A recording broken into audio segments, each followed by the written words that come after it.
जारी केली आहे। केंद्र सरकारविषयी सोशल मीडियावर फिरणारी संशयास्पद किंवा खोटी माहिती नागरिकांनी PIB फॅक्ट चेक युनिटकडे पाठवावी असं आवाहन माहिती आणि प्रसारण राज्यमंत्री डॉक्टर एल मुरुगन यांनी केलं आहे। ते काल राज्यसभेत बोलत होते।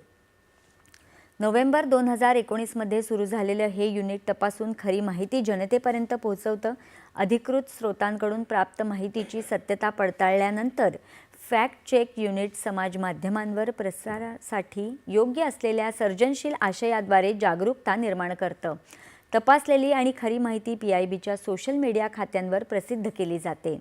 PIB fact check unit Bharat सरकारशी संबंधित ऑनलाईन आशयावर लक्ष ठेवण्यात महत्त्वाची भूमिका बजावतं।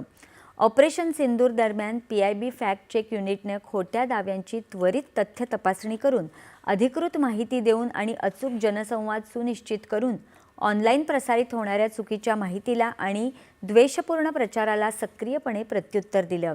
यामुळे दिशाभूल करणाऱ्या आणि भारतविरोधी प्रचाराचा प्रसार रोखण्यात मदत झाली। खोटी बातमी आढळल्यास 8799711259 या व्हॉट्सॲप क्रमांकावर माहिती पाठवता येईल असं डॉक्टर एल मुरुगन यांनी यावेळी सांगितलं। पुण्यातील भारतीय चित्रपट आणि दूरचित्रवाणी संस्थेत म्हणजेच FTII